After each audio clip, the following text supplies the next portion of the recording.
wa asyhadu anna Muhammadar Rasulullah wa ala alihi wa sahbihi ajma'in. Amma ba'du. Pertama-tama dan yang paling utama, marilah kita sampaikan rasa puja-puji dan syukur kita kehadirat Allah Subhanahu wa taala yang sampai sekarang masih memberikan kita semua hidayahnya dan juga nikmat sehingga kita semua masih bisa melaksanakan sholat tarawih hingga malam ini. Tak lupa salawat dan salam selalu tercurahkan kepada junjungan kita semua Nabi besar Muhammad sallallahu alaihi wasallam yang telah membawa kita semua keluar dari zaman kegelapan menuju zaman yang terang benderang, yakni agama Islam.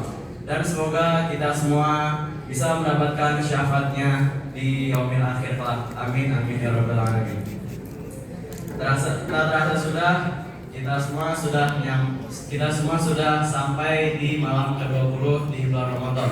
Itu artinya kita semua sudah 2/3 jalan ya sampai kita semua nanti meninggalkan bulan Ramadan.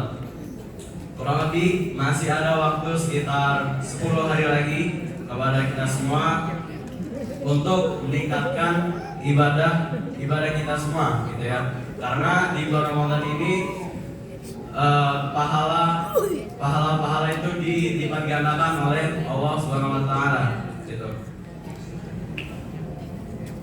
Nah, maka dari itu sekarang sudah mau menuju akhir Ramadan.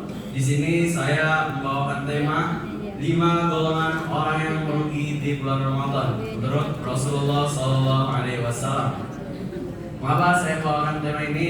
Karena kita semua tidak tahu ya, apakah setelah bulan Ramadan ini kita menjadi orang yang beruntung ataupun orang yang merugi. Nah, maka dari itu di sini saya akan menyampaikan 5 golongan orang yang merugi di bulan Ramadan menurut Rasulullah SAW. Yang pertama itu adalah orang yang menganggap biasa bulan Ramadan. Nah, jadi orang-orang yang seperti ini mereka itu ibaratkan orang yang melewatkan ghanimah. Ghanimah itu adalah harta rampasan perang yang tidak ternilai harganya. Ya, jadi sangat rugi sekali.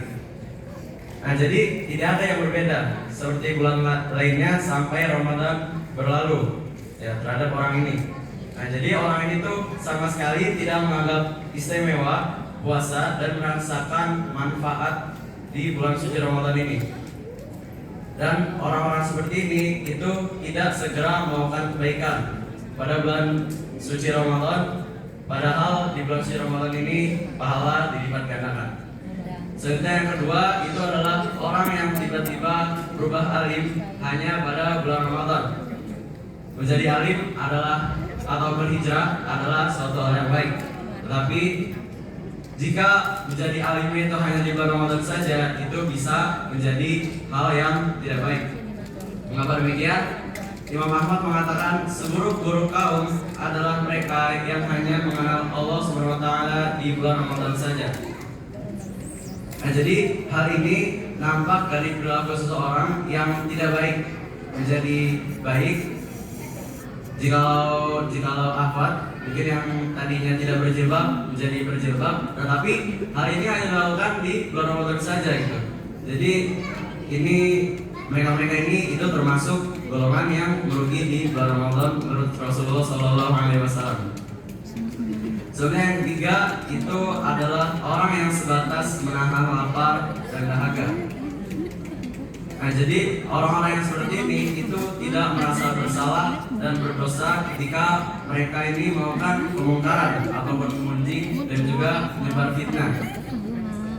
Dan pada saat Ramadan tiba, orang-orang seperti itu masih kayak biasanya gitu. Jadi kebiasaan itu seperti itu lagi, tetap memunjing, tetap menyebar fitnah dan juga menghina orang lain.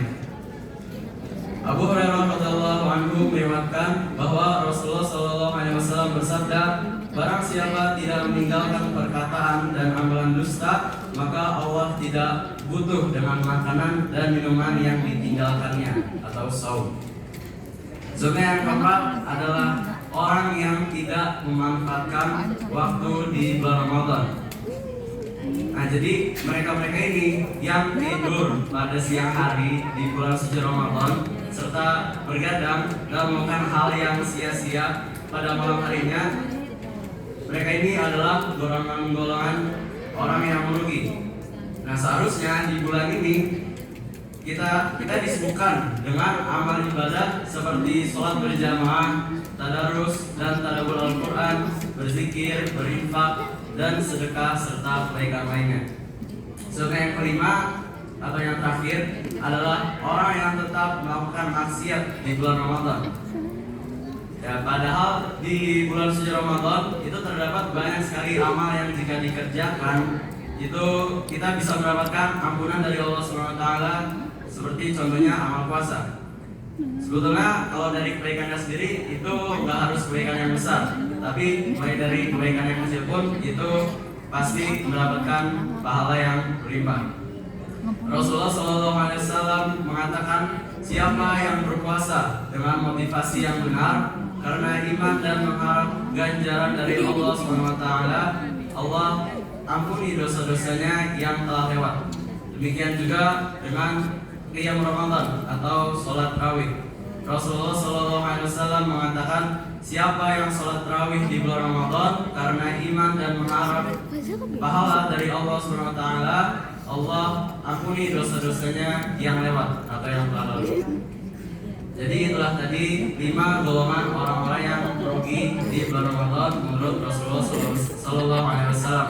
Maka dari itu saya mengajak para jamaah semua, marilah kita semua manfaatkan di hari-hari terakhir bulan Ramadan ini dengan meningkatkan amalan dan juga ibadah kita semua kepada Allah SWT, agar dosa-dosa kita semua diampuni dan taubat kita diterima, sehingga kita semua tidak termasuk sebagai orang-orang yang celaka dan merugi di bulan Ramadan,